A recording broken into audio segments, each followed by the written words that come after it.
الحمد لله رب العالمين، الصلاة والسلام على رسوله الكريم وعلى آله وصحبه أجمعين وعلى من تبعهم بإحسان إلى يوم الدين. أما بعد، بواب الإمام محمد بن عبد الوهاب رحمه الله في كتابه كتاب التوحيد باب من أطاع العلماء والأمراء في تحريم ما أحل الله أو تحليل ما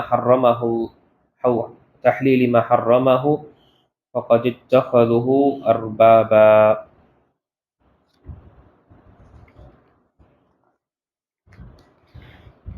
قال ابن عباس رضي الله عنهما: يوشك أن تنزل عليكم حجارة من السماء وقولوا قال رسول الله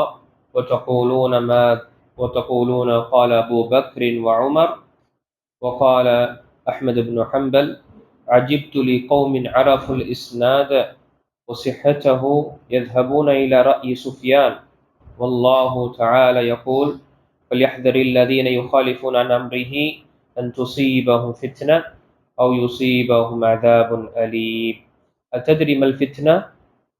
الفتنة الشرك لعله إذا رد بعض قوله أن يقع في قلبه شيء من الزيغ فيهلك. இனத்துக்குரிய அல்லாஹ் அடியார்களே, தொடர்ச்சியாக கிதாபு தௌஹீதுடைய பாடங்களை நாம் பார்த்து கொண்டு வருகின்றோம். இன்று பார்க்கக்கூடிய தலைப்பு அல்லாஹ் ஹலாலாக்கியதை ஹராமாக்கும் விஷயத்தில் அல்லது அவன் ஹராமாக்கியதை ஹலாலாக்கும் விஷயத்தில் மக்கள் உலமாக்களையோ தலைவர்களையோ கீழ்ப்படிவார்களாயின் அம்மக்கள் அவர்களை தங்களின் கடவுளர்களாக ஆக்கி கொண்டவர்கள் ஆவார் என்பதை பற்றி விபரம். பொதுவாக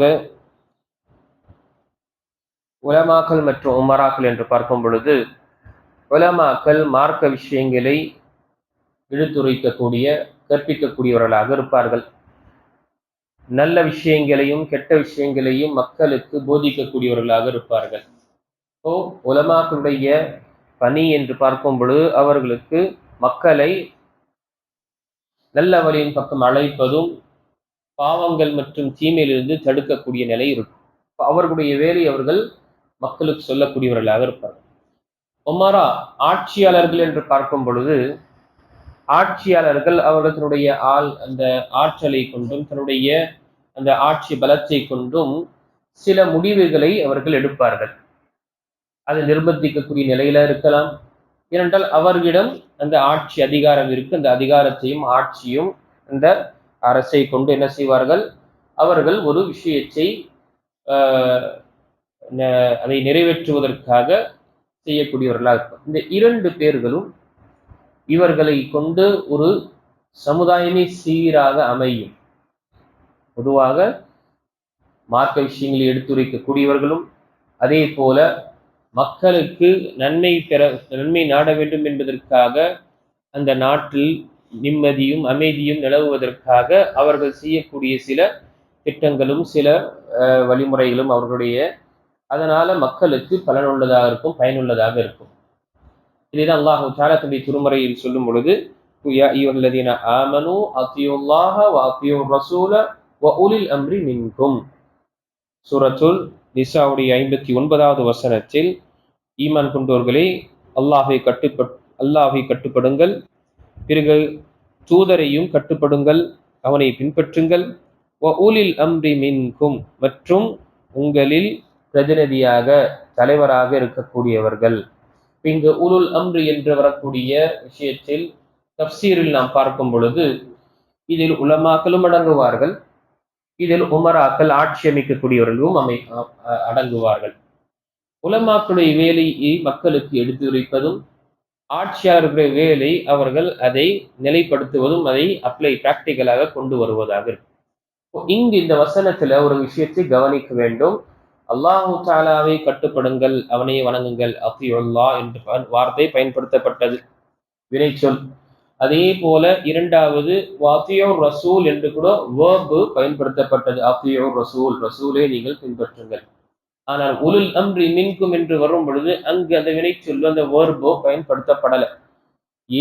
ஏனென்றால் இவர்களை கட்டுப்பட்டு நடப்பதும் இவர்களை பின்தொடர்வதும் இவருடைய பேச்சை கேட்பதும் எந்த அடிப்படையில் இருக்க வேண்டும்?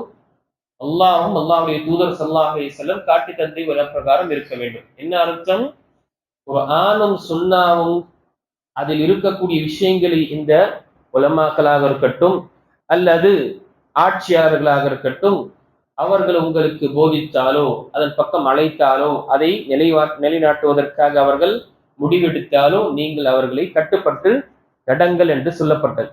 தனிப்பட்டதாக அல்லாஹை நீங்கள் கட்டுப்பட்டு நடங்கள், நபியை நீங்கள் பின்பற்றுங்கள், பிறகு உங்களுடைய பிரதிநிதியாக இருக்கக்கூடிய உலமாக்களையும் உமராக்களையும் பின்பற்றுங்கள் என்று சொல்லப்படவில்லை. நினைவு கொள்ள வேண்டும். இங்கு இவர்களுடைய பேச்சை கேட்பதும் இவர்களுக்கு கட்டுப்பட்டு நடப்பதும் எந்த விஷயத்தில் இருக்கும்? அல்லாஹும் அல்லாஹுடைய தூதர் ஸல்லல்லாஹு அலைஹி வஸல்லம் நமக்கு காட்டி தந்த வழி பிரகாரம் இருக்கக்கூடிய விஷயத்தில். அல்லாஹுக்கும் அல்லாஹுடைய தூதர் ஸல்லல்லாஹு அலைஹி வஸல்லமுக்கும் மாறாக முரணாக ஒரு சட்டத்தை அல்லது ஒரு ஃபத்வாவை அவர்கள் கொடுத்தார்கள் என்றால், குர்ஆனிலும் ஹதீஸிலும் இல்லாத ஒரு ஃபத்வாக்கள் கொடுக்கப்பட்டது என்றால் அதை பின்பற்ற கூடாது, பின்பற்றுவது வந்து அவசியம் கிடையாது. இங்க நான் சொல்லக்கூடிய விஷயத்தில் இஸ்லாமிய ஆட்சியில் இருந்து அவர்கள் குர்ஆனும் சுன்னாவும் அதில் இல்லாத விஷயங்களை மக்களுக்கு அல்லது அதற்கு முரணாக இருக்கக்கூடிய விஷயத்தை செய்யுமாறு அவர்கள் நிர்பந்தித்தால் அதை பின்பற்றுவது என்பது அவசியம் கிடையாது. இங்கு உலமாக்களுடைய அறிஞர்களுடைய பேச்சை கேட்பதாக இருக்கட்டும், ஆட்சியாளர்களுடைய பேச்சு உலுல் அம்ர் என்று சொல்லக்கூடிய ஆட்சியாளர்களாக இருக்கட்டும், இஸ்லாமிய ஆட்சியாளர்களாக இருக்கட்டும், இவர்களுடைய கட்டளையும் இவருடைய நசீஹா உபதேசம் இது அனைத்துமே எதன் அடிப்படையில் இருக்க வேண்டும்? குர்ஆனும் சுன்னாவின் அடிப்படையில் இருக்க வேண்டும். அதற்கு முரணாக இருந்தால் அதை நமக்கு பின்பற்றுவது என்பது கடமை கிடையாது. அதனால்தான் லா தாஅத்தல் மக்லூகி ஃபீ மாசியத்தில் ஹாலிக், படைத்தவனுக்கு மாறு செய்து படைத்தனத்திற்கு கட்டுப்படுவது என்பது கிடையாது. ஒரு ஹதீஸில் நபி ஸல்லல்லாஹு அலைஹி வஸல்லம் ஒரு அமீராக ஒரு சிறு கூட்டத்தை நபி ஸல்லல்லாஹு அலைஹி வஸல்லம் அனுப்புகின்றார்கள். அது வணிகத்திற்காகவோ அல்லது போருக்காகவோ ஏதோ ஒரு சின்ன ஒரு கூட்டத்தை அனுப்புகின்றார்கள். அதில் அந்த அனுப்பக்கூடிய அந்த போரில் ஒரு அமீராக ஒருவரை நியமனம் செய்ய, தலைவராக ஒரு பொறுப்புதாரியாக அவரை கட்டுப்பட்டு நடக்க வேண்டும் என்று நபி ஸல்லல்லாஹு அலைஹி வஸல்லம் கட்டளையிட்டார். அவர் ஏதோ ஒரு விஷயத்தை சொல்லி அவர்கள் சில தாமதப்படுத்தினார்களோ அல்லது அதை செய்யவில்லையோ, கோபம் அடைந்து என்ன செய்தார்கள்? நெருப்பை மூட்டி இதில் விழுந்திருங்க என்று அவர் கட்டளையிட்டார். சஹாபாக்கள் அனைவருமே ஒரே வியப்படைந்தார்கள். நாம் இந்த நெருப்பிலிருந்து நம்மை காப்பாற்ற வேண்டும், நம்மை பாதுகாத்துக் கொள்ள வேண்டும் என்றால் ஈமானே கொண்டோம். இவர் என்ன எங்களை திரும்பவும் நெருப்புல விழுங்க என்று கட்டளையிடுகின்றாரே என்று என்ன செய்தார்கள்? இல்லை, இது புரியல என்று விட்டார்கள். இதை நாம செய்ய மாட்டோம். மதீனாவுக்கு திரும்பி வந்த பிறகு இந்த நடந்த விஷயங்களை சொல்லப்பட்ட போது நபி ஸல்லல்லாஹு அலைஹி வஸல்லம் சொன்னார்கள், நீங்கள் பின்பற்றியிருந்தீர்கள் என்றால் நரகத்தில் சென்றிருப்பீர்கள். நீங்கள் பின்பற்றியிருந்தால் நரகத்தில் சென்றிருப்பீர்கள். அப்ப என்ன அர்த்தம்? ஒரு பிரதிநிதியாக இருக்கட்டும் அல்லது ஒரு அறிஞராக இருக்கட்டும், அவர் அல்லாஹும் அல்லாஹ்வுடைய தூதருக்கு முரணாக ஒரு ஃபத்வாவோ அல்லது ஒரு விஷயத்தை நமக்கு செய்யுமாறு நமக்கு கட்டளையிடுகின்றார் என்றால் அது செய்வது என்பது கூடாது. ஏனென்றால் படைத்தவனுக்கு முரணாக வரக்கூடிய ஃபத்வாவாக இருக்கட்டும் அல்லது குர்ஆனும் சுன்னாவுக்கு எதிராக வரக்கூடிய சட்டத்தை நாம ஏற்றுக்கொள்வது என்பது கூடாது. அந்த விஷயத்தில் தான் அப்படி செய்தார்கள் என்றால் அல்லாஹ் ஹலாலாக்கியதை ஹராமாக்கி கொண்டாரோ, ஹராமாக ஃபத்வா கொடுத்தாரோ, அல்லது ஹராமாக்கியதை அல்லாஹு தஆலா ஹராமாக்கியதை இவர்கள் ஹலாலாக்கி, இந்த நபர்கள் ஹலாலாக்கி விட்டார்கள் என்றால் என்ன அர்த்தம்? மக்கள் அவர்களை ரப்பாக ஏற்றுக்கொண்டார்கள். அர்பாபன் மின் தூனில்லாஹ், அல்லாஹ்வை தவிர இவர்களை என்ன செய்தார்கள்? ரப்பாக, தன்னுடைய கடவுளாக அவர்கள் ஆக்கி கொண்டார்கள். அப்போ ஹலாலையும் ஹராமையும் கட்டளிடக்கூடிய அல்லது அதை செய்யக்கூடிய செய்யக்கூடிய ஆற்றல் யாருக்கு? அல்லாஹ் மட்டும்தான். அஷாரி என்று சொல்லக்கூடிய சட்டத்தை நிர்வகிக்கக்கூடிய அனைத்து அதிகாரம் அல்லாஹுக்கு மட்டும்தான் இருக்கு.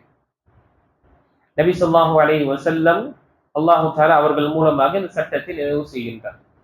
அப்போ அல்லாஹ் ஹலாலாக்கியதை ஒருவர் ஹராமாக்கியிருந்தார் என்றால் அல்லது அல்லாஹ் ஹராமாக்கியதை ஒருவர் ஹலாலாக ஆக்கின்றார் என்றால், அந்த பேச்சை ஒருவர் கேட்டு நடக்கின்றார் என்றால் என்ன அர்த்தம்? இந்த மனிதன் இன்னாரை அவர் கடவுளாக ஆக்கிக் கொண்டார். அதுதான் இந்த தலைப்பில் இருக்கின்றது. மார்க்கத்தில் நமக்கு அறிஞர்களாக இருக்கட்டும், அறிஞர்களை கண்ணியப்படுத்துவது என்பது மார்க்கத்துடைய ஒரு அம்சம். அதே போல தலைவர்கள், பிரதிநிதியாக இருக்கக்கூடியவர்கள், முஸ்லிம்களுடைய ஒரு தலைவராக இருக்கக்கூடியவர்கள், அவர்களுக்கு நலனை நாடக்கூடிய ஒரு பிரத்யேகமாக இஸ்லாமிய ஆட்சி என்று இருக்கும் பொழுது அவர்களை கட்டுப்பட்டு நடப்பது என்பது நமக்கு கட்டளையிடப்பட்டுள்ளது. எதுவரை என்றால், அவர்கள் உங்களை அடித்தாலும் சரியே நீங்கள் கட்டுப்பட்டு நடங்கள். எதுவரை மார்க்கத்திற்கு முரணான நமக்கு ஒரு கட்டளையை செய்ய, ஒரு வேலையை செய்யுங்கள் எங்களுக்கு நிர்பந்திக்கவில்லை. அப்போ இங்கு ஹதீஸ் இப்னு அப்பாஸ் ரலியல்லாஹு அன்ஹுமா உடைய அசர் என்று சொல்லும் பொழுது கூற்று. இப்னு அப்பாஸ் ரலியல்லாஹு அன்ஹுமா அவர்கள் அறிவிக்கக்கூடிய ஒரு கூற்று. அவர்கள் என்ன அறிவிக்கின்றார்? யூஷிகு அன் தன்சில அலைக்கும் ஹிஜாரத்தும் மினஸ் ஸமா. நான் அஞ்சுகின்றேன் உங்கள் மீது வானத்திலிருந்து கற்கள் வந்து உங்கள் மீது விழுவதை கொண்டு நான் அஞ்சுகின்றேன். எப்படி லூத் அலைஹிஸ்ஸலாமுடைய சமுதாயத்திற்கு அல்லாஹ் தஆலா மழையை ஏற்படுத்தி புலியை செய்து அழித்தான், அந்த ஊரையே அல்லாஹ் தஆலா நாசமாக்கினானோ, அதே போல் உங்கள் மீதும் கற்கள் மற்றும் பாறைகள் விழுந்து அழியக்கூடிய ஒரு கட்டத்தை நான் அஞ்சுகின்றேன். அந்த காலம் வரும். அகூலு கால ரசூலுல்லாஹ், நான் அல்லாஹ்வுடைய தூதர் ஸல்லல்லாஹு அலைஹி வஸல்லம் கூறினார்கள் என்று நான் கூறுகின்றேன். கால அபூபக்கர் வ உமர், நீங்க அபூபக்கர் சொன்னாரு, உமர் சொன்னார் என்று சொல்கின்றீர்களா? பாருங்க, ஒரு சஹாபி அந்த காலத்து எப்படி இருக்கும்? நபி ஸல்லல்லாஹு அலைஹி வஸல்லம் ஹதீஸ் வந்தா பிறகு, சஹாபாக்களுடைய காலத்துக்கு பிறகு நபி ஸல்லல்லாஹு அலைஹி வஸல்லம் ஒரு ஹதீஸ் வந்தால் என்ன செய்வார்கள்? சிலர் அறியாமையினால அபூபக்கர் என்ன சொன்னாரு, உமர் என்ன சொன்னாரு என்ற வார்த்தை வரும். அப்போ இப்னு அப்பாஸ் ரலியல்லாஹு அன்ஹு அவர்கள் என்ன செய்யறாங்க? சொல்றாங்க, நான் அல்லாஹ்வுடைய தூதர் ஸல்லல்லாஹு அலைஹி வஸல்லம் சொன்னார்கள் என்று சொல்கின்றேன், நீங்க உமர் என்ன சொன்னார், அபூபக்கர் என்ன சொன்னார் என்று கேட்கிறீர்களா? இப்படிப்பட்ட ஒரு நிலையே இருந்ததுன்னா உங்கள் மீது அல்லாஹ் தஆலாவுடைய கோபம் நிகழும். அல்லாஹ் தஆலா அது கற்களை கொண்டு அல்லாஹ் தஆலா உங்களை அழித்து விடுவான். நான் இது மிகவும் தூரமாக இல்லை, இப்படியே நிலை இருந்ததா என்று சொல்கின்றனர். சுப்ஹானல்லாஹ். உமர் ரலியல்லாஹு அன்ஹு மற்றும் அபூபக்கர் ரலியல்லாஹு அன்ஹு பற்றி என்ன நபி ஸல்லல்லாஹு அலைஹி சொன்னாங்க? அபூபக்கரையும் உமரையும் பற்றி சொல்லும் பொழுது இவர்களுக்கு நன்மாரில் சொல்லப்பட்டது. இவர்கள் சுப்ஹானல்லாஹ் குலஃபா ராஷிதீன் மஹ்தியின் நேர்வழி பெற்ற சஹாபாக்கள் என்று அவர்களை சலாஹித்து சொல்லப்பட்டது. அது மட்டுமல்ல, இக்தது பில்லதீன மின் பஅதி அபீ பக்கர் வ உமர், எனக்கு பிறகு இமாம் முஸ்னத் அஹ்மதில் வரக்கூடிய ஹசன் தர்ஜாவில் வரக்கூடிய இந்த ஹதீஸில் நபி ஸல்லல்லாஹு அலைஹி வஸல்லம் கூறினார்கள், எனக்கு பிறகு நீங்கள் அபூபக்கரையும் உமரையும் நீங்கள் உங்களுக்கு ஒரு நேர்வழி காண்பிக்கக்கூடியவர்களாக ஆக்கிக் கொள்ளுங்கள் என்று நபி ஸல்லல்லாஹு அலைஹி வஸல்லம் சொல்லியிருக்கிறார். அதே போல அபூபக்கரின் வ உமர் யர்ஷுது, முஸ்லிமில் வரக்கூடிய ஹதீஸில் நீங்கள் அபூபக்கரையும் உமரையும் நீங்கள் கட்டுப்பட்டு நடந்தால் நீங்கள் உங்களுக்கு நேரான வழி இருக்கு. அவர்கள், அந்த நபர்கள் நேரான வழியில் இருப்பார்கள். இப்படிப்பட்ட ஒரு சிறந்த ஒரு விஷயத்தை கூறியிருக்கின்றார் நபி ஸல்லல்லாஹு அலைஹி வஸல்லம். அதே போல குலஃபா ராஷிதீன், என்னுடைய சுன்னாவையும் ஒரு கட்டம் வரும், ஒரு காலம் வரும், மிகவும் ஒரு குழப்பமான காலம் வரும். அங்கு நம்முடைய ஈமானை பாதுகாக்கக்கூடிய விஷயத்திலே ரொம்ப ஒரு சிரமமான ஒரு நிலை வரும். அந்த நேரத்தில் என்ன செய்யுங்க? அலைக்கும் பி சுன்னதி, என்னுடைய சுன்னாவை பற்றி பிடித்துக் கொள்ளுங்கள். வ சுன்னத்துல் குலஃபாயிர் ராஷிதீன் அல் மஹ்தியீன், அதே போல குலஃபா ராஷிதீன் நேர்வழி பெற்ற அந்த குலஃபா ராஷிதீனுடைய வழிமுறையும் பற்றி பிடித்துக் கொள்ளுங்கள். அக்து அலைஹா பின் நவாஜிஸ், கதவை பல்ல நீங்க மிக இறுக்கி அதை பிடித்துக் கொள்ளுங்கள் என்று நபி ஸல்லல்லாஹு அலைஹி வஸல்லம் சொன்னார். இப்படி சலாஹித்து, இப்படி புகழ்ந்த இந்த அபூபக்கர் ரலியல்லாஹு அன்ஹு மற்றும் உமர் ரலியல்லாஹு அன்ஹுடைய கூற்றையே ஹதீஸுக்கு முரணாக அல்லது ஹதீஸுக்கு எதிராக வந்தாலே நீங்கள் உங்கள் மீது மலை கல்மலை பொழிந்து அல்லாஹ் தஆலா அதை உங்களை அழித்து விடுவார் என்று நான் அச்சமூட்டுகின்றேன் என்றால் யோசிச்சு பாருங்க. அதற்கு பிறகு இருக்கக்கூடியவர்கள் உமர் மற்றும் அபூபக்கர் ரலியல்லாஹு அன்ஹு அவர்களை பற்றி இங்கு இவ்வளவு சலாஹித்து, இவ்வளவு புகழ்ந்த இவர்களுடைய பொதுவாக இவர்கள் நபி ஸல்லல்லாஹு அலைஹி வஸல்லமுடைய கூற்றுக்கு அல்லது ஹதீஸுக்கு முரணாக சொல்ல மாட்டாங்க. ஏன்னா அவர்களால் வளர்க்கப்பட்டவர்கள், அவர்களால் தர்பீத் செய்யப்பட்டவர்கள். எப்பொழுதுமே அவர்கள் என்ன செய்ய மாட்டாங்க, நபி ஸல்லல்லாஹு அலைஹி வஸல்லமுக்கு முரணாக எந்த ஒரு விஷயத்தையும் சொல்லி அவங்க சொன்னது என்பது எங்குமே வரலாற்றுல கிடையாது. அப்படிப்பட்ட சஹாபாவுடைய கூற்றே வந்தால் ஒரு சஹீஹான ஹதீஸ் வந்து விட்டது என்றால் அப்படிப்பட்ட கூற்றை நம்ம எடுத்துக்கொள்ளக் கூடாது. அப்படி இருக்கும் பொழுது அதற்கு பின்னால் வரக்கூடியவர்கள் இன்னார் சொன்னார் என்பதோ அல்லது அவர் சொன்னார் என்பதோ, இந்த வலி சொன்னார், இந்த இமாம் சொன்னார் என்று என்ன செய்யறாங்க, முரணாக இருக்கக்கூடிய சஹீஹ் ஹதீஸுக்கு முரணாக இருக்கக்கூடிய விஷயத்தை அவங்க என்ன செய்ய அதை எடுத்துக் கொள்கின்றார்கள். ஹலாலாக்கப்பட்டதை ஹராமாக ஆக்கிக் கொள்கின்றார்கள், ஹராமாக்கியதை ஹலாலாக ஆக்கிக் கொள்கின்றார்கள். இப்படிப்பட்ட நிலையை நாம் பார்க்கிறோம் மக்களுக்கு மத்தியில். இது என்ன ஆகும், அல்லாஹ்வுடைய கோபம் தான் ஏற்படும். அபூபக்கர் மற்றும் உமர் ரலியல்லாஹு கூற்றே சஹீஹான ஹதீஸ் வரும் பொழுதே நீங்கள் எடுத்துக்கொள்ள வேண்டாம் என்று இருக்கும் பொழுது அதற்கு பின்னால் வரக்கூடியவர்களுடைய நிலை என்ன, அவருடைய கூற்றுடைய அங்கீகாரம் என்ன? நான் இங்கு இப்னு அப்பாஸ் ரலியல்லாஹு அவர்கள் நான் அல்லாஹ்வுடைய தூதர் ஸல்லல்லாஹு அலைஹி வஸல்லம் சொன்னேன் என்று சொல்றேன். ஆனா நீங்க என்ன செய்றீங்க, அபூபக்கர் என்ன சொல்றாரு, உமர் என்ன சொல்றாரு, நான் பாக்குறோம்ல இப்போ, அட ஹதீஸ் இருக்கட்டும்ங்க, அண்ணன் என்ன விளக்கம் கொடுக்குறாரு, தம்பி என்ன விளக்கம் கொடுக்குறாரு, அக்கா என்ன விளக்கம் கொடுக்குறாங்க, இப்படிதான் நம்முடைய சமுதாயத்தில் இருக்கு. இப்போ என்ன அர்த்தம் ஆயிடுச்சு, அல்லாஹ்வுடைய ஹதீஸ், அல்லாஹ்வுடைய தூதர் ஸல்லல்லாஹு அலைஹி வஸல்லம் ஹதீஸ் வந்த பிறகும் உங்களுக்கு இன்னொரு விஷயம் தேவைப்படுதா? உமர் மற்றும் அபூபக்கர் போன்ற அந்த அப்படிப்பட்ட ஒரு பிரதிநிதியாக இருந்த நபர் அவர்களுடைய கூற்றைக்கு இப்னு அப்பாஸ் ரலியல்லாஹு அன்ஹு அவர்கள் இப்படி ஒரு கடுமையான ஒரு விஷயத்தை சொல்லும் பொழுது அதற்கு பிறகு வந்த சமுதாயம், அதற்கு பிறகு வந்த அந்த யாராக இருக்கட்டும் அவர்களுடைய நிலை என்ன யோசிச்சு பாருங்க. குர்ஆனும் சஹீஹான ஹதீஸிலும் இருந்தது என்றால் அதை பின்பற்றுவதுதான் நமக்கு கட்டளை. அதை விட்டு விட்டு இவங்க சொன்னாங்க அவங்க சொன்னாங்க கண்மூடித்தனமாக இந்த இந்த கூற்றுல என்ன ஒரு விஷயத்தை நமக்கு எச்சரிக்கை செய்கின்றார்கள் இப்னு அப்பாஸ் ரலியல்லாஹு அன்ஹு, பிளைண்ட் ஃபாலோவிங்ல இருந்து நீங்க உங்களை பாதுகாத்துக் கொள்ளுங்கள். கண்மூடித்தனமாக இவர் சொன்னார்னா முடிஞ்சது, வஹீதான், இவர் சொல்லக்கூடிய விஷயம் அனைத்துமே வஹீதான் என்ற அந்த நிலையும் இருக்கு மக்களுக்கு மத்தியில. இவரு சொல்லிட்டாருப்பா என்ற ஒரு நிலை இல்லை. அல்லாஹ்வுடைய தூதர் ஸல்லல்லாஹு அலைஹி வஸல்லமுடைய கவுலை, அவருடைய ஹதீஸை தவிர வேறு எல்லாருடைய கூற்றையும் ஏற்றுக்கொள்ளப்படவும் நிராகரிக்கவும் படும். அதான் இமாம் மாலிக் ரஹிமஹுல்லாஹ் அவர்கள் மஸ்ஜித் நபவியில நபி ஸல்லல்லாஹு அலைஹி வஸல்லம் கபரு பக்கத்துல கொஞ்சம் தூரமாக இருந்த நிலையில அவங்க உட்கார்ந்து தரிசு கொடுத்துட்டு இருப்பாங்க. அவர்கள் சொல்லக்கூடிய வார்த்தை என்ன, குல்லு கௌலின் யூஹது வ யுரத் இல்லா ஸாஹிபு ஹாதல் கபர். ஒவ்வொருவருடைய கூற்றையும் பேச்சையும் ஸ்டேட்மெண்ட்டையும் எடுத்துக்கொள்ளவும் முடியும், நிராகரிக்கவும் முடியும், இந்த கபரு வாசியை தவிர. யாரை சுட்டி காட்டுகின்றார்கள், நபி ஸல்லல்லாஹு அலைஹி வஸல்லம் கபரை சுட்டி காண்பித்து இவருடைய கூற்றை தவிர இது ஏற்றுக்கொள்ளதான் படும், நிராகரிக்கப்படாது என்று அங்கு இமாம் மாலிக் ரஹிமஹுல்லாஹ் அவர்கள் கூறுகின்றனர். அதனால்தான் இமாம் அஹ்மத் பின் ஹம்பல் ரஹிமஹுல்லாஹ்வும் இந்த விஷயத்தில் சொல்லும் பொழுது, அஜிப்து லிகௌமின் அரஃபுல் இஸ்னாத், எனக்கு ஒரே ஆச்சரியம். இந்த ஆச்சரியம் எப்படிப்பட்ட ஒரு ஆச்சரியம், அவர் அந்த நிராகரிக்க கூட ஒரு விஷயம், ஏதோ ஒரு அசம்பாவிதமோ அல்லது ஏதோ ஒரு தவறு நடந்தா நம்ம ஆச்சரியப்படுறோம், வியப்படைகிறோம், இப்படியெல்லாம் செய்வீங்கடா. அப்படி இமாம் அஹ்மத் பின் ஹம்பல் ரஹிமஹுல்லாஹ் கூறுகின்ற அஜிப்து லிகௌமின், ஒரு சமுதாயத்தை, இந்த சமுதாயத்தை கொண்டு எனக்கு ஒரே ஆச்சரியமா இருக்கு.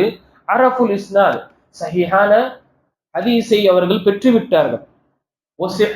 ஹதீஸையும் பெற்றுவிட்டு அடுக்குத்தொரு அனைத்தையும் அறிந்து அதனுடைய நிலை எப்படி, அந்த ஹதீஸுடைய நிலை, அதனுடைய சஹீஹா எல்லாத்தையும் அறிந்த பிறகும் யத்ஹபூன இலா ரஅய் சுஃபியான் அஸ்-ஸௌரி ரஹிமஹுல்லாஹுடைய ரஅயை அவருடைய கூற்றை அவரிடம் போகின்றார்கள். சுஃபியான் இப்னு ஸௌரி ரஹிமஹுல்லாஹ் அவர்கள் மிகப்பெரிய ஒரு தாபிஈன்கள். ஆனால் சுப்ஹானல்லாஹ், இமாம் அஹ்மத் பின் ரஹிமஹுல்லாஹ் என்ன சொல்றாங்க, உங்களுக்கு சஹீஹான ஹதீஸும் வந்துவிட்டு உங்களுக்கு அதனுடைய ஹதீஸ் சஹீஹ் என்று தெளிவாக தெரிந்த பிறகும் நீங்கள் ஒரு நபர் சுஃபியான் இப்னு ஸௌரி அந்த காலத்தில் பிரபலமாக இருந்தார், இவருடைய கூற்றுக்கு நீங்க போறீங்களே என்று அவர்கள் என்ன செய்யறாங்க, ஆச்சரியப்பட்டு மிகவும் கவலையாக சொல்கின்றார். வல்லாஹு யகூல், அல்லாஹ் கூறுகின்றான், அந்த வார்த்தையை இமாம் அஹ்மத் பின் ஹம்பல் ரஹிமஹுல்லாஹ் அவர்கள் சொல்லும் பொழுது அல்லாஹ் கூறுகின்றான், ஃபல்யஹ்தரில் லதீன யுகாலிஃபூன அன் அம்ரிஹி அன் துஸீபஹும் ஃபித்னா அவ் யுஸீபஹும் அஸாபுன் அலீம். சூரத் நூருடைய 63வது வசனத்தை ஓதி காண்பிக்கிறாங்க. அங்கு ஆகவே எவர் அவருடைய கட்டளைக்கு மாறு செய்கிறார்களோ அவர்கள் தங்களை சோதனை பிடித்துக் கொள்வதையோ அல்லது தங்களை நோவினை தரும் வேதனை பிடித்துக் கொள்வதையோ அஞ்சிக் கொள்ளட்டும் என்று இந்த வசனத்தை ஓதுகின்றனர். அப்ப அதற்கு பிறகு சொல்றாங்க, அத்தஜரிமல் ஃபித்னா, இந்த வசனத்துல ஃபித்னா என்று சொல்லப்பட்டதே, அந்த துஸீபஹும் ஃபித்னா, உங்களுக்கு ஃபித்னா வந்து அடையும் என்று சொல்லப்பட்டதே அது தெரியுமா உங்களுக்கு? சோதனை என்ன சோதனை?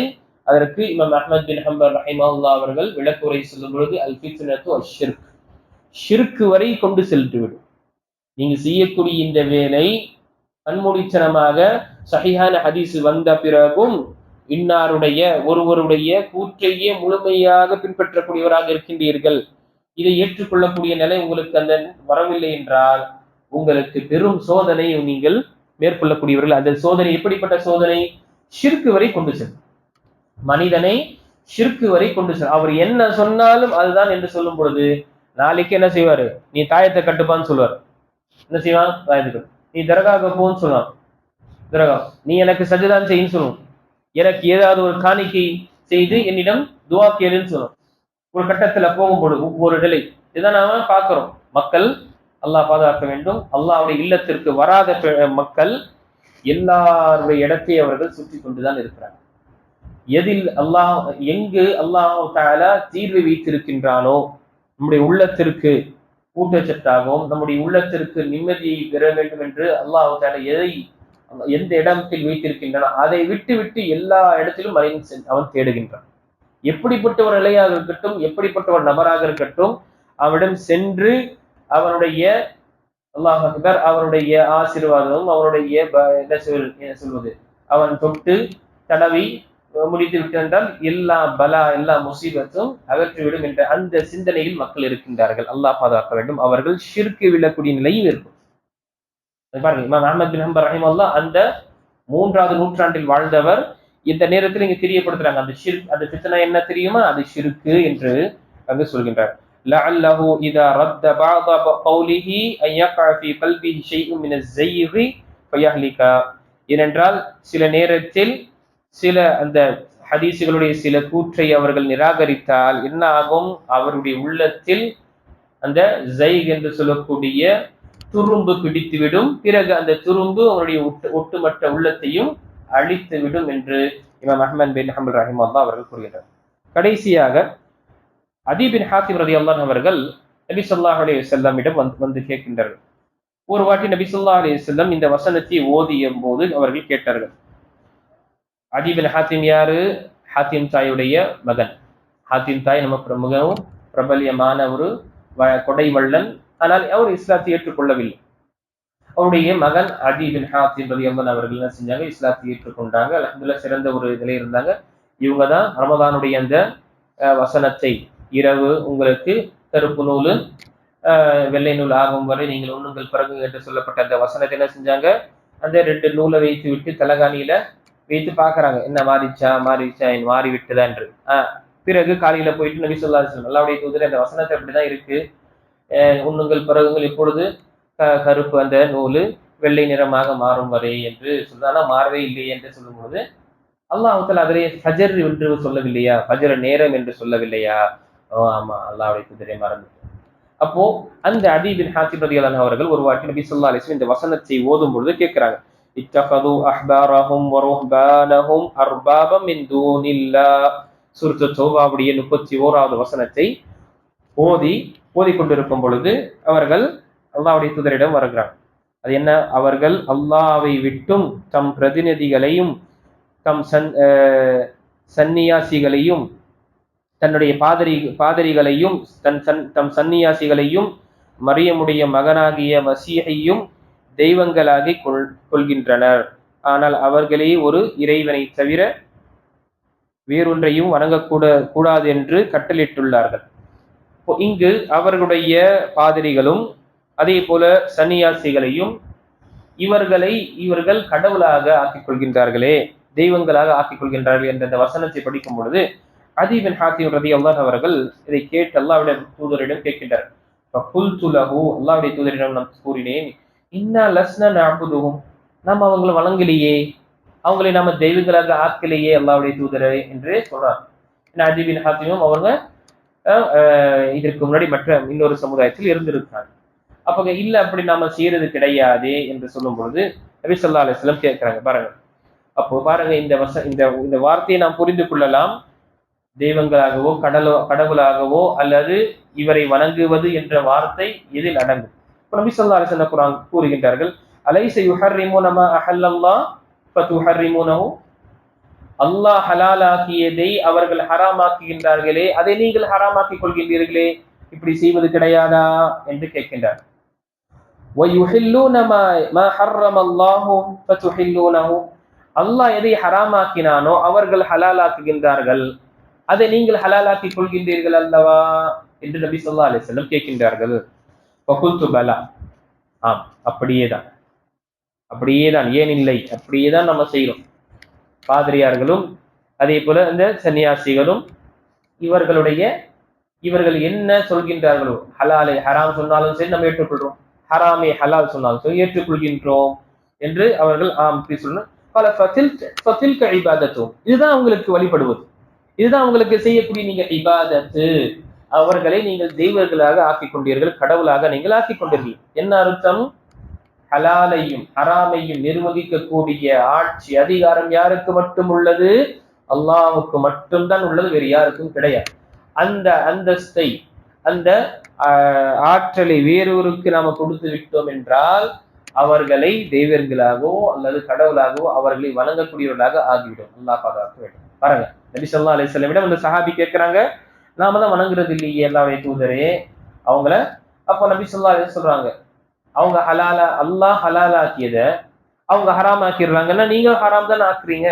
அவங்க சொன்னாங்க சொல்லிட்டு அல்லாஹ் ஹலால் ஆக்கியது என்று உங்களுக்கு பெரிய ஒரு விஷயம் இல்லை, அவர் ஹராம் ஆக்கிட்டார் என்பதற்காக நீங்க ஹராம் ஆக்கிக் கொள்கின்றீர்களே. அதே போல அல்லாஹ் தஆலா ஹராமாக்கியதை அவர்கள் ஹலால் ஆக்குகிறாங்க. பார்க்கிறோம், எத்தனை இதுல பார்க்கும் பொழுது மதுவை சாதாரண ஒரு இதுவாக ஆக்குறாங்க. மதுவை அருந்துவதும் பன்றி இறைச்சியை அருந்துவதும் இருக்கின்றது. அதே போல அல்லாஹ் பாதுகாக்க வேண்டும். சில இடத்தில் விபச்சாரத்துடைய நிலையும் ஏற்படுகின்றது. அதையும் என்ன செய்யறாங்க, அவங்க சில கட்டத்தில் அனுமதிக்கப்பட்டது என்ற நிலை வரை கொண்டு வராங்க. அதையும் மக்கள் எடுத்துக் கொள்கின்றார்கள். இதுதான். அப்போ சுப்ஹானல்லாஹ், இந்த ஹதீஸும் திருமிதில் வரக்கூடிய மற்றும் அஹ்மதில் வரக்கூடிய ஹதீஸ், இதுவும் ஹசனுடைய தரத்தில் உள்ளது. இந்த ஹதீஸிலும் நமக்கு என்ன சொல்லப்பட்ட விஷயம், ஹராமையும் ஹலாலையும் நிர்வகிக்கக்கூடிய சக்தி அல்லாஹுக்கு மட்டும்தான், வேறு யாருக்கும் கிடையாது. அல்லாஹ்வுடைய தூதருக்கே என்ன கட்டளை உள்ளது, யா அய்யுஹன் நபியு லிமா துஹர்ரிமு மா அஹல்லல்லாஹு லக், நபியே அல்லாஹ் ஹலாலாக்கியதை நீங்கள் ஏன் ஹராமாக்கின்றீர்கள், உங்களுக்கு யார் அந்த அனுமதி கொடுத்தா, உங்களுடைய மனைவிக்காக என்று நபிக்கே ஒரு எச்சரிக்கை விடும் பொழுது யோசிச்சு பாருங்க. அப்போ கணித்துக்குரியவர்களே, நம்முடைய மார்க்க விஷயங்கள் அனைத்தையும் நாம் பார்க்கும் பொழுது அல்லாஹ்வுடைய தூதர் ஸல்லல்லாஹு அலைஹி வஸல்லம் நமக்கு என்ன கட்டளையிட்டார்களோ அதை எடுத்துக்கொண்டு செல்வதுதான் நமக்கு பாதுகாப்பு. நபி ஸல்லல்லாஹு அலைஹி வஸல்லமும் அல்லாஹ் தஆலாவும் அவர்கள் சொன்ன ஒரு கருத்து அல்லது ஒரு சட்டத்திற்கு முரணாக யார் தெரியப்படுத்தினாலும், எவ்வளவு பெரிய ஒரு அறிஞர் தெரியப்படுத்தினாலும் அவர்களை பின்பற்றுவது என்பது நம் மீது கடமை கிடையாது. கண்மூடித்தனமாக பின்பற்றுவதை இங்கு எச்சரிக்கை சொல்லப்பட்டது. ஒரு பாமர மனிதன் என்ன செய்வான், ஒரு அறிஞர் நம்பகமாக குரானையும் ஹதீஸையும் சொல்லக்கூடிய ஒரு நம்பகமான அறிஞரிடம் என்ன செய்வார், சென்று அவர் கேட்டுதான் அறிந்து கொள்வார். அது அவரை கண்மூடித்தனமாக பின்பற்றுவதற்கு என்று அர்த்தம் கிடையாது. ஏன்னா நான் ஒரு பாமர மனிதனாக இருக்கேன், எனக்கு கல்வி இல்லை, எது உண்மை எது பொய் என்று பிரித்து பார்க்கக்கூடிய அந்த கல்வி என்னிடம் திறன் இல்லை என்றால் நான் நண்பகமான ஒரு அறிஞரிடம் சென்று மார்க்க விஷயங்களை நான் கேட்பேன். அந்த அறிஞர் என்ன செய்வார், ஆதாரத்துடன் தெரியப்படுத்துவார். அதை ஏற்றுக்கொள்வதினால் இந்த மனிதன் நான் என்ன செய்யல அவரை பின்பற்றுகின்றேன் என்ற அர்த்தம் கிடையாது. நான் பின்பற்றுவது என்பது குர்ஆனையும் சுன்னாவுடைய ஆதாரத்தை, ஏன்னா அவங்க ஆதாரத்துடன் தெரியப்படுத்துகின்றார்கள். ஏன்னா பாமர மக்களுக்கு வேறு வழி கிடையாது, ஒருவரிடம் சென்றுதான் கேட்க வேண்டும். ஆனால் இங்கு எச்சரிக்கை நமக்கு கொடுக்கப்படுகின்றது, கண்மூடித்தனமாக நீங்கள் இதை எடுத்துக்கொள்ளக் கூடாது. ஏனென்றால் சில விஷயங்கள் அல்லாஹ் அனுமதித்தை அவர்கள் ஹராமாக்கி இருக்கலாம், அல்லது சில விஷயங்கள் அல்லாஹ் ஹராமாக்கி அவர்கள் ஹலாலாக்கி இருக்கலாம். நமக்கு ஆதாரம் ஒரு கண்ணியமான முறையில் இதற்கு என்ன ஆதாரம்? பொதுவாகவே ஒரு அறிஞர் என்று இருக்கும் பொழுது அவர் குர்ஆனும் சுன்னாவும் சஹாபாக்குடைய மன்ஹஜின் அடிப்படையில் சொல்லுகின்றார், ஒரு விஷயத்தை கூற்றை அல்லது ஒரு மஸ்அலாவை சொல்லுகின்றார் என்றால் அவர் ஆதாரத்துடன் தான் சொல்வார். அதுதான் அவர்களுக்கு ஹைர். ஆதாரம் இல்லாமல் நம்ம சொல்வது என்பது நாமே நம்மை சிரமத்தில் போட்டு விடுகின்றோம். கேட்கக்கூடியவருக்கு உரிமை உள்ளது, இதற்கு எங்க ஏதாவது இருந்தா சொல்லுங்க என்று நாம சொல்வது என்று அதற்கு பிறகு அது ஆதாரம் சொல்லி அவர்கள் அதை பின்பற்றினார்கள், இவர் மீது குற்றம் கிடையாது. ஆனால் கண்மூடித்தனமாக பின்பற்றக்கூடாது. இவர் என்ன சொன்னாலும் அது கரெக்டு தான் என்ற அந்த நிலையில் நாம இருந்து விடக்கூடாது. மாறாக அதற்கு என்று அடிப்படையான கல்வியை நாம தேட வேண்டும். அதே போல நாம குர்ஆனையும் ஹதீஸையும் நாம் பின்பற்றுவதற்காக அதற்கு தான் முக்கியத்துவம் கொடுக்க வேண்டும். வேறு யாருடைய கூற்றியை நாம் என்ன செய்து கொடுக்கூடாது? குர்ஆனுக்கும் ஹதீஸிற்கும் மேல் அதை நாம் முக்கியத்துவம் கொடுத்து விடக்கூடாது. அதாவது இல்லை என்றால் ஷிர்க்குடைய பெரிய ஒரு சோதனை வரை நாம் தள்ளப்படக்கூடியவர்களை ஏற்படும். அல்லாஹ் பாதுகாக்க வேண்டும். ஆக அன்புக்குரியவர்களே, இந்த அமர்வில் நாம் பார்த்தது அல்லாஹும் அல்லாஹ்வுடைய தூதர் ஸல்லல்லாஹு அலைஹி வஸல்லம் சொல்லக்கூடிய கட்டளை நாம் அதை ஏற்றுக்கொள்வதுதான் நமக்கு ஹைரும் நன்மையான விஷயம் இருக்கு. அதை விட்டு கண்மூடித்தனமாக யாரை பின்பற்றினாலும், இங்கு பாருங்க, அபூபக்கர் மற்றும் உமர் என்ற வார்த்தையை சொல்லும் பொழுது அதற்கு இவர்களையே கண்மூடித்தனமாக பின்பற்றக்கூடாது. நாம் உண்மையாக நாம் ஈமான் கொள்கின்றோம், இவர் எப்பொழுதுமே எந்த ஒரு நபி ஸல்லல்லாஹு அலைஹி வஸல்லமுக்கு ஹதீஸுக்கு முரணாக எதுவும் சொல்லி இருக்க மாட்டார். அப்படி இருந்தும் இவர்களை ஹதீஸ் வரும் பொழுது நீங்கள் இவர்களுடைய கூற்றை கேட்கின்றீர்கள் என்று அதே சஹாபி கேட்கும் பொழுது மற்றவர்களுடைய நிலை என்ன? நாம் இந்த விஷயத்தை நாம் நினைவு கொள்ள வேண்டும். எப்பொழுதுமே குர்ஆனையும் ஹதீஸையும் நாம அதை அந்த விஷயத்தை நாம் கேட்கக்கூடிய விஷயத்திற்கு ஆதாரம் இருக்கா, அதை எப்படி அணுகினார்கள்? ஏனென்றால் சில இடத்துல என்ன இருக்கு, குர்ஆன் ஹதீஸ் தான் வைக்கிறாங்க, ஆனா அதனுடைய விளக்கம் யாராக இருக்கு? சஹாபாக்கள் புரிந்த விளக்கம் போல சொல்றாங்களான்னா கிடையாது. சிலர் தன்னுடைய இன்டெலெக்சுவல் ஐக்யூ பவர் எக்ஸ்ட்ரா இருக்குன்னு சொல்லிட்டு என்ன செய்யறான், இது இப்படி சிந்திக்கணும்னு சொல்லிட்டு சிந்திச்சுட்டு போறான். சைக்காலஜி மூலமாக தத்துவ ரீதியாகவும் தர்க்க ரீதியாகவும் புரிய வைப்பதற்காக முயற்சி செய்யறோம். மக்களுக்கு சில விஷயம் அப்படி சுவாரஸ்யமாக இருக்கு, இவர் சொல்றதா தர்க்க ரீதியாக சொல்றாரு, லாஜிக்கா சொல்றார் என்ற விஷயத்தில் அவர்கள் ஏற்றுக்கொள்கின்றார்கள் கண்மூடித்தனமாக. அல்லது சிலர் மனோ இச்சின் அடிப்படையில செய்யறாங்க, அல்லது சிலர் என்ன செய்யறாங்க, மக்களை பார்த்து அதன் பிரகாரம் ஃபத்வாவோ அல்லது அந்த பிரகாரம் அவர்கள் மெஜாரிட்டி எதுல இருக்கிறாங்க அதை செய்யக்கூடியவர்கள் இல்லை. நமக்கு அளவுக்குள் குர்ஆனும் ஹதீஸும் சொல்லப்பட்டாலும், சரியான ஹதீஸ் சொல்லப்பட்டாலும், இது இரண்டுமே நாம் அணுகுவதற்கு நமக்கு சஹாபாக்கள் எப்படி புரிந்தார்களோ அப்படி புரிந்து நமக்கு காண்பிக்கக்கூடியவர்கள் தான் நமக்கு அதை எடுத்துக்கொள்ள முடியும். இல்லை என்றால் அம்மை ஆயிஷாவை நரகவாசி என்று சொல்வதற்குரிய ஒரு கூட்டமும் என்ன செய்கின்றது? புகாரில தான் ஹதீஸ் எடுக்குது. சஹாபாக்களை நவுதுபில்லா அவர்கள் காஃபிர் ஆகிவிட்டார்கள் சிலரை தவிர என்று சொல்லக்கூடிய விஷயத்தில் என்ன செய்யறாங்க? ஹதீஸுகளை தான் எடுக்கிறாங்க ஆதாரம். அப்போ எப்படி அவர்களுடைய புரிதலை கொண்டு அவங்க எடுக்கிறாங்க. இப்ப நாம புரிதல் யாருடைய புரிதல் வைக்க வேண்டும்? சஹாபாக்களுடைய புரிதல் வைக்க வேண்டும். ஏனென்றால் அவர்களுடைய புரிதல் தான் அங்கீகரிக்கப்பட்டது. அவர்களுடைய புரிதல் அல்லாஹு தஆலாவிடம் ஏற்றுக்கொள்ளப்பட்டது. அல்லாஹ் தன்னுடைய திருமறையில் தெளிவாக சொல்கின்றான், வமன் யுஷாகிகுர் ரசூல மின் பஅதி மா தபய்யன லஹுல் ஹுதா. அல்லாஹ் சத்தியம் வந்த பிறகு யார் நபியுடைய பாதையை விட்டு விலகுகின்றார்களோ, கடுமையாக நடந்து கொள்கின்றார்களோ, எதிரியாக ஆக்கிக் கொள்கின்றார்களோ,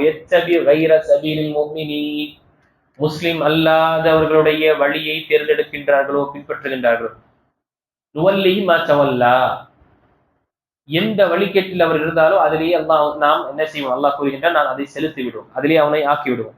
உனுஸ்லிஹி ஜஹன்னம், பிறகு அவனை நரகத்தில் பொசுக்குவோம். வஸாஅத் மஸீரா, அந்த இருப்பில் செல்லக்கூடிய அந்த இடம் என்பது மிகவும் மோசமானது. இங்கு முஸ்லிம் அல்லாத பாதை என்று சொல்லப்பட்டதே வஹி இறக்கப்படும் பொழுது யார் முஸ்லிமாக இருந்தாங்க? சஹாபாக்கள் தான் இருந்தாங்க. அப்ப அல்லாஹு தஆலா அவர்களுடைய அந்த புரிதலை என்ன செய்யறான்? அல்லாஹ் தஆலா அங்கீகரிக்கின்றான். அப்போ குர்ஆனும் ஹதீஸையும் நமக்கு சஹாபாக்கள் எப்படி புரிந்தார்களோ அதன் பிரகாரம் நாம் ஏற்றுக்கொள்வது தான் நமக்கு கயிறு. இல்லை என்றால் எப்பொழுது வேண்டும் என்றாலும் அல்லாஹ் பாதுகாக்க வேண்டும், பிளவுகளில் ஏற்படக்கூடிய நிலை ஏற்படும். ஆக அல்லாஹ் தாலா சொல்லக்கூடியவருக்கும் கேட்கக்கூடிய அனைவருக்கும் நம்முடைய வாழ்க்கையில் நாம் அல்லாஹை வணங்கக்கூடிய ஒவ்வொரு விஷயத்திலும் இபாதத்திலும் அல்லாஹுடைய தூதர் ஸல்லல்லாஹு அலைஹி வஸல்லம் என்ன நமக்கு காண்பித்திருந்தார்களோ அதன் பிரகாரம் நாம் அமல் செய்து அல்லாஹுடைய பொருத்தத்தை பெறக்கூடியவர்கள் அல்லாஹ் நம்மை ஆக்கியல்வானாக. மற்றும் எக்காலத்து கொண்டும் அல்லாஹ் மற்றும் அவருடைய தூதருடைய சரியான அவருடைய கூற்றம் அவருடைய ஹதீஸுகளுக்கு முரணாக நம்முடைய வாழ்க்கையை அமைவதிலிருந்து அல்லாஹ் நம்மை பாதுகாப்பானாக. ஆமீன். வாஹ்ரதவானா அல்ஹம்துலில்லாஹி ரப்பில் ஆலமீன்.